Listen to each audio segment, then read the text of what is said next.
Hey guys, I was looking at a game release calendar for September recently, and I noticed that one of the games that was coming out, or supposed to be coming out this month, is Shaun White skateboarding. And I remember, like, in the 90s, so, 10 years ago or so, I used to be really into skateboarding, as was practically everyone else I knew during the day, mostly because there's this show on Nickelodeon called Rocket Power that I really remember liking a lot, and so did my friends, and I remember just like watching that every day, and it used to be about like skateboarders in, I think, a fictional town. I'm not sure if it's real, in I think California, and they used to be skateboarders and surfers, and it was a cartoon, so they were like 8 years old, but they were better than like Tony Hawk and all those guys, and could pull off amazing tricks and whatever, and it was amazing, and it was a really fun show to watch. And so, I remember that, like, just seeing that the game was being released, the skateboarding game was being released, kind of engaged my interest or whatever. So I went to game trailers and I looked at a few trailers for it, and I was watching the trailers, and they unlike my memories, and I know that it was all fictional, but they weren't pulling off amazing tricks. They were just, going off a ramp, doing one little flip and going down and doing another flip and doing just a boring grind on a rail. And so I thought, wow, that's really kind of boring compared to what I think of when I think of skateboarding, especially in a fictional medium. So I remembered some other skating games that have been coming out recently because I haven't been paying attention to them much. So I looked at games like Skate and Skate 2 and the more recent Tony Hawk games.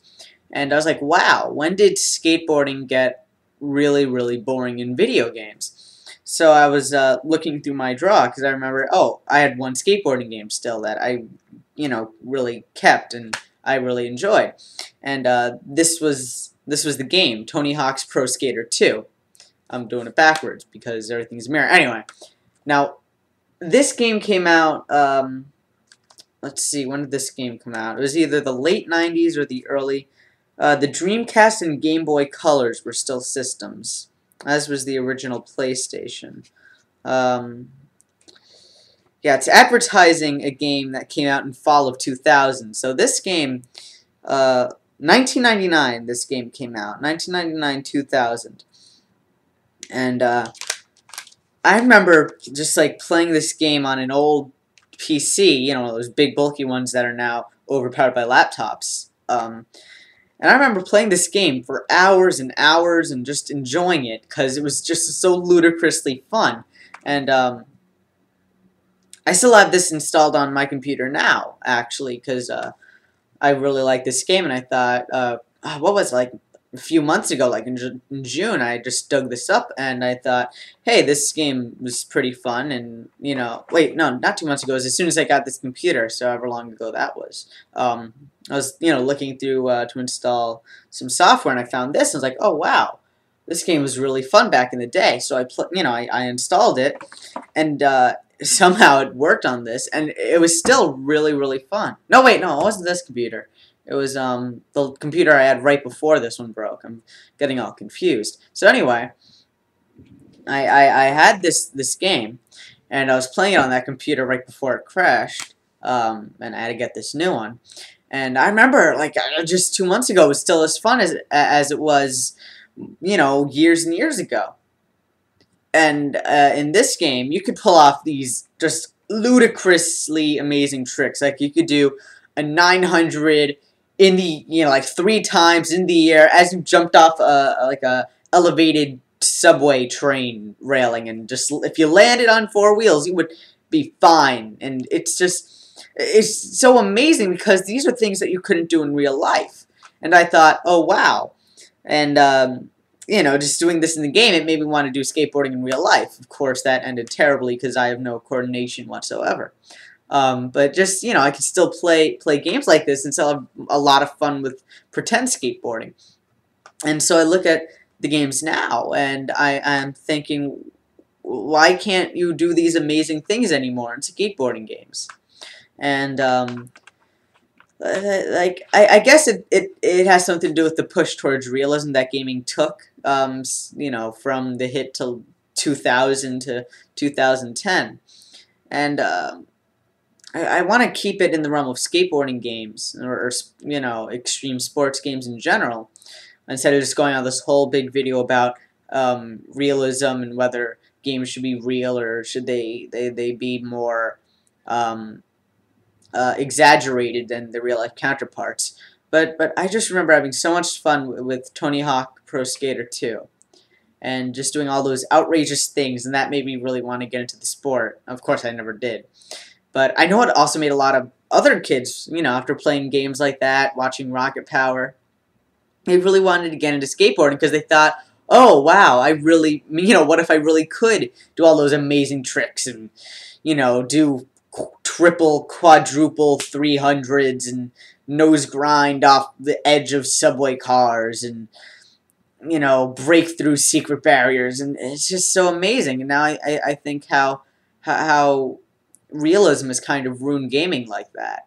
How now you can't find modern games, and you think with all the modern game power, it'd just be so much more fun to jump, to grind up the side of a rocket in mid launch and then jump off and do all these amazing twirls and gravity defying shit while you're just falling, and if you land on the launch ramp that's there for some reason, and you can pull off this trick and get 30,000 points. And I remember in this game, too, you could unlock, like, Spider-Man. And you could skateboard as Spider-Man and all that shit. And, now I'm just sounding like someone who doesn't like new games because they're too realistic. And that's not true. I could enjoy realism.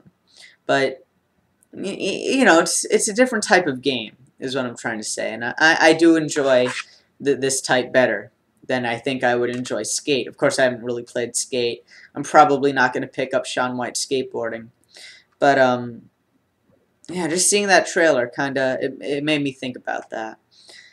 How realism kind of makes things worse. Because, like when you first start playing video games, you play it for all the things that you can't do in real life, or things that you wouldn't do in real life. Like, I doubt anyone who plays Modern Warfare would really, run headfirst into a war situation and do all that crazy Rambo shit. I'm not saying that people who go into the war are stupid. I'm not trying to say that at all. But it's something that I wouldn't think of doing. And definitely, if you play Halo, you don't think that even with armor like that, you couldn't absorb that many bullets. But it's fun because it's a video game and you think, oh, wow. Even though it's exaggerated, it's cool because it's exaggerated. And, yeah, it's nothing. Like, this is just kind of a trip down memory lane because it's how that trailer and reminded me I have this. And let's see if this actually works on my new computer. I'm going to play this probably, I don't know, eventually. Yeah. So, in the comments below, if you want to make a video response, tell which games you prefer. If you prefer the overly exaggerated sports games and extreme sports games, or over-exaggerated in general, or if you prefer the more down-to-earth ones that really make you feel like you're living. See, I get the appeal behind the more realistic ones because it's actually as if those are the real physical limitations of the sport, and by having a game like that, even if you couldn't do skateboarding, it really makes you feel like you're in those, you're actually doing it because those are the actual limits. But there's definitely something to both sides of the argument. What's your opinion? Like I said, post a comment or a video response, and yeah, and that's the end of this video. Oh, I did want to say thank you to what's his name? Let me find it out. Let me find out. Go to YouTube's video response. I did get my first video response actually, which I thought was really cool. So I would like to thank Pavlovian Stump for giving my first video response to my response on "Don't Use the Word Gamer" by Yahtzee Croshaw. I really appreciate it. I watched your video. You had really good points. You know, stuff that I really kind of I didn't quite think of in full. And thanks for posting that. Um, so yeah, feel free to post more. Everybody, you know, post more comments, video responses on your opinion on any of my past videos or on this video, either one. And yeah.